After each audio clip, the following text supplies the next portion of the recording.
There are obviously plenty of annoying players in college football, but right now, none have been as insufferable as quarterbacks Thomas Castellanos and Diego Pavia. For some background, Thomas Castellanos was an underrated recruit coming out of high school and originally signed with UCF. He then ended up playing one season before transferring to Boston College and losing the starting job to begin the 2023 campaign.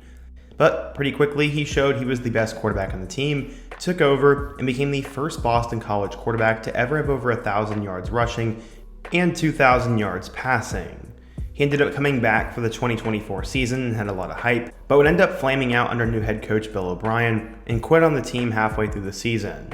He then entered the portal and is now at Florida State and is talking a huge game. He's getting everybody in the college football media world riled up, and I think he just wanted some attention, and it has worked. Diego Pavia, on the other hand, had a little bit more of a crazy story, as no one wanted him coming out of high school, so he had to go the New Mexico JUCO route. That ended up being important to know later, as he would eventually arrive at New Mexico State, and him and Jerry Kill ended up bonding, and he really took off. He led New Mexico State to one of their best seasons ever in 2023, and would decide to transfer to Vanderbilt.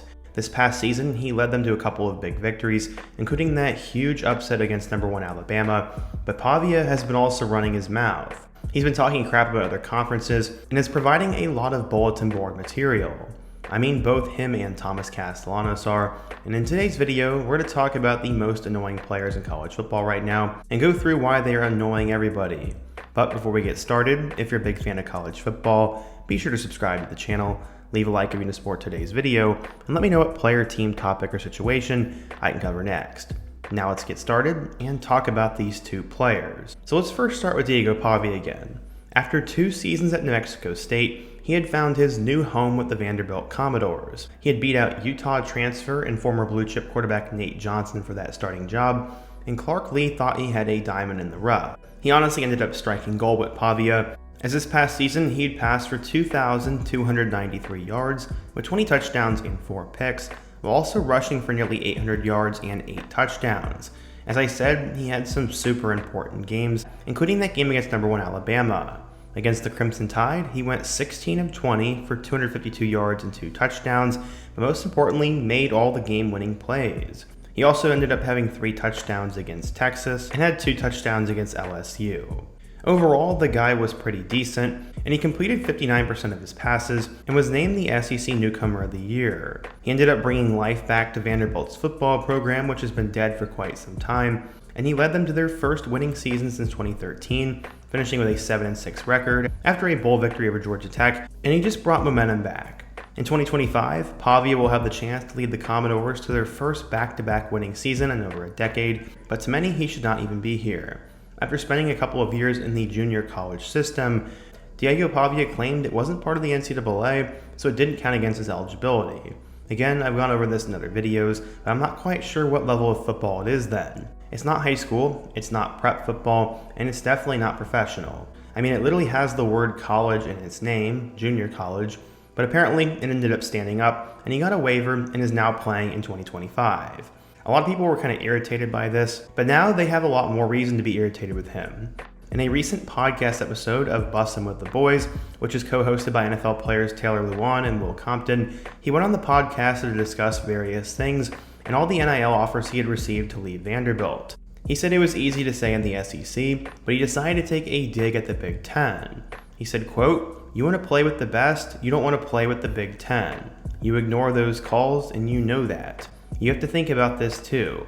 The SEC has everything, and the Big Ten, you just have Ohio State and Oregon. The SEC, it's week after week, and you're going to get beat on.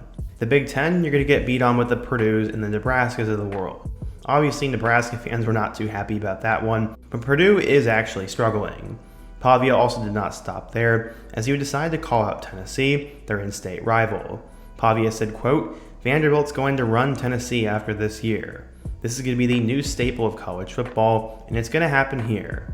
Everybody wants to come to Tennessee because of Nashville, so they want to come to Nashville, they want to come to Vanderbilt, and we have the most NIL money, why not come here? We literally just have to win this year, and it'll take care of himself."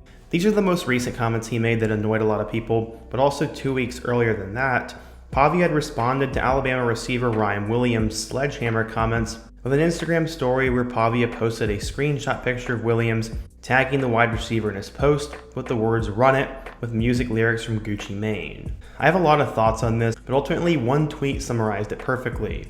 It said, quote, "This is a lot of bark coming from someone who lost to Georgia State. Honestly, I could not have said it better myself, as no offense, but this is Vanderbilt football here. Diego Pavia was good, and he ended up having that good game against Alabama, but other than that, he was never really all that spectacular. Also, Vandy ended up winning 7 games, which is something pretty much every other SEC team has done plenty of, and many can argue that the Commodores are literally the Purdue of their conference, but that'd be kind of a slight at Purdue, who's also had a couple of successful seasons and a couple of major upsets over the last couple of years.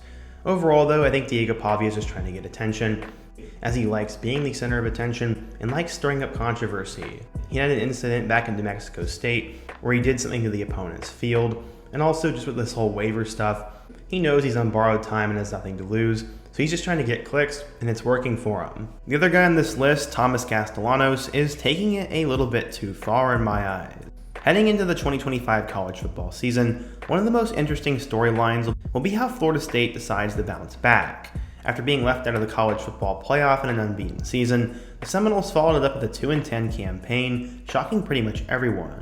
As Mike Norvell does pretty much every year, the team was transformed in the offseason by the transfer portal. When you take a look back at last year and go to the ACC conference and type in quarterbacks, if you sort by QBR, you have to go all the way down to number 16, and that's where you find a guy by the name of Thomas Castellanos.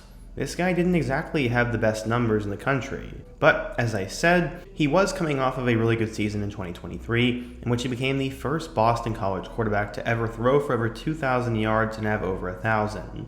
Before that, he was at UCF, and before that, he was a 3-star recruit.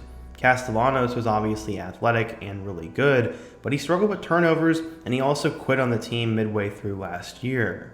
Recently, he ended up calling out Alabama. Castellanos spoke with On3 and showed no lack of confidence when discussing Florida State's opener against the Crimson Tide on August 30th. He said that Bama wasn't the same without head coach Nick Saban.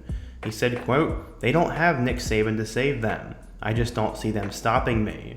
This is definitely interesting, as that's not exactly the bear I want to poke, and Lenoris Sellers, South Carolina's quarterback, actually responded by saying, quote, "Shoot, Alabama is still Alabama to me. They were good last year, they're a good team, and they're big, strong, and fast." Unfortunately, the goal for both Sellers and Castellanos is the same. They both want to get a win against Alabama, no matter the conditions, and one of them is taking a smart, calculated approach and being respectful of his opponent, and the other is just asking to pay for it. I mean, Florida State went 2-10 last year, and Castellanos literally quit on his team mid-season. This is not exactly the best position to be in if you want to talk crap. He also addressed his situation at Boston College, as he did not hold back, and this got a swift reaction from the college football world. He said, quote, "I feel like I tore up the ACC on my own for the last 2 years, and now I'm with a squad. I hope people don't think that Florida State is going to be the same team it was last year because we have weapons. People can't just sit back in zone coverage and watch me." This is definitely interesting, but it wouldn't stop there. He said, quote, "I really wish I would have left when Hafley left, but I tried to give it another take. BC wasn't the school for me, and I wasn't able to be myself, and I had to try to make myself be something I wasn't, and I didn't like it." Him and Bill O'Brien clashed early in the season, with him then saying, "We had a meeting, and it kind of blew up in my face. I did so much for that program, and I did everything that I could, and it just wasn't repaid the right way." So obviously I'm going to meet in the middle and say that maybe they didn't get along, and maybe it wasn't the perfect system for him, but current Boston College defensive back Cameron Martinez actually publicly fired back and basically said that never happened. So yeah, Castellanos is talking a big game after not being very good at Boston College, quitting on his team, and also hyping himself up for a team that won 2 games last year. As I said though, he did have a good 2023 season, but now he feels rejuvenated at Florida State as he's reunited with Gus Malzahn, and he said, quote, "He's just giving me the keys and allowing me to be me. I don't need a dog collar or a leash on me. I just need a coach to say, go be you and go play." In total, over the course of 20 career starts, he has about 3,700 yards and 33 touchdowns, with 1,400 more yards on the ground and 15 scores. Either way, if I was an offensive lineman, I would not want to block for this guy. He seems like he only likes to talk about himself, and who knows, he might just bail on Florida State after they start out at 2-5. Okay, maybe I'm being a little bit harsh, as Castellanos is obviously just trying to get clicks, trying to stir the pot, and it seems like he's a big-time competitor. But still, these guys are being obnoxious and annoying right now, and I will not be super sad when Diego Pavia and Thomas Castellanos are done from college football, and both of their teams miss a bowl game this year.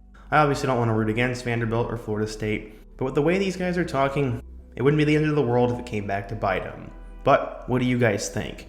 What do you think of Pavia and Castellanos' comments, and how do you think these teams will do this year? Be sure to let me know down below, leave a like if you want to support today's video, subscribe if you're new, and check out one of the videos on the end screen. Hope to see you guys again soon, but until next time, peace.